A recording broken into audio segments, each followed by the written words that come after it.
Assalamualaikum warahmatullahi wabarakatuh. Bagaimana kabarnya Soli Soliha SDIT Al-Aqsa? Semoga semuanya tetap sehat selalu ya. Amin. Bismillahirrahmanirrahim. Di video kali ini Ustazah akan menjelaskan materi pelajaran Sirah kelas 2 bab turunnya surah Al-Lahab dan Ummu Jamil. Mohon diperhatikan baik-baik ya. Soli Soliha, masih ingatkah kalian pada cerita minggu lalu Abu Lahab yang dengan terang-terangan mencaci maki Rasulullah pada saat Rasulullah berseru tentang agama Islam di atas bukit Sofa.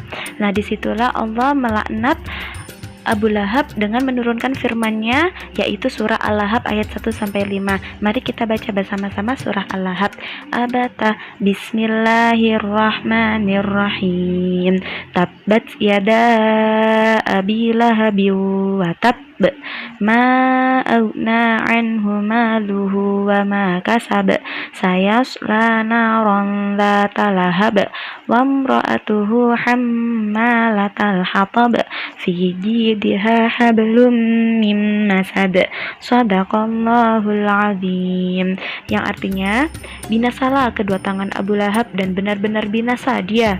Tidaklah berguna baginya hartanya dan apa yang dia usahakan. Kelak dia akan masuk ke dalam api yang bergejolak, yaitu neraka, dan begitu pula istrinya yang selalu menyebarkan fitnah. Di leher istrinya ada tali dari sabut yang dipintal.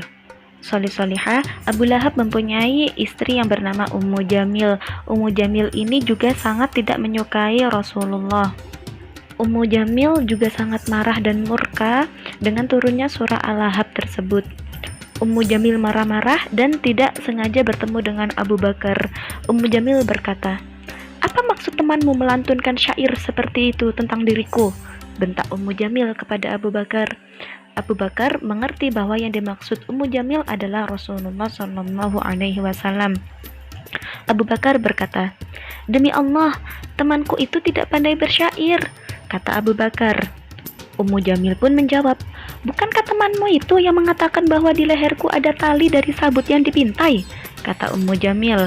Ummu Jamil meraba-raba lehernya. Di leher Ummu Jamil ada untayan kalung yang amat indah. Soli Soliha, ia mempertontonkan perhiasannya itu kepada Abu Bakar sampai Abu Bakar merasa tidak suka melihatnya dan memalingkan wajahnya. Ummu Jamil berkata, "Inikah tali sabut yang dimaksud temanmu itu?" ejek Ummu Jamil sambil tersenyum dengan membawa kalungnya yang bagus itu. "Tidakkah ini merupakan tali sabut yang paling indah di dunia?" kata Ummu Jamil. Kemudian Ummu Jamil berlenggok-lenggok berjalan genit sambil mempermainkan kalungnya. Ia tertawa dengan congkak. Abu Bakar tidak membalas, beliau hanya memejamkan mata. Soli Soliha, sekarang Ustazah akan menceritakan kisah minta mukjizat. Soli Soliha, orang-orang Quraisy sering meminta mukjizat kepada Rasulullah SAW. Mereka berkata, "Kalau Tuhanmu bisa menurunkan mukjizat, kami pasti akan beriman kepadamu," kata orang-orang Quraisy. Tahukah kalian, Soli Soliha, apa saja yang mereka pinta kepada Rasulullah? Yang pertama, orang-orang Quraisy meminta Rasulullah untuk merubah bukit Sofa dan Marwah menjadi bukit emas. Dan yang kedua, meminta Al-Quran diturunkan langsung dari langit. Dan yang ketiga, meminta untuk menampakkan malaikat Jibril agar mereka bisa mengetahui bagaimana bentuk malaikat Jibril. Dan yang terakhir, menghidupkan orang tua mereka yang telah mati. Sebenarnya semua permintaan mereka itu sangat mudah bagi Allah untuk mengabulkannya, Soli Solihah. Kemudian Allah menjawab semua permintaan mereka melalui firman-Nya dalam surat Al-A'raf ayat 188. Dari firman Allah yang turun, Rasulullah SAW menjawab semua permintaan orang-orang Quraisy.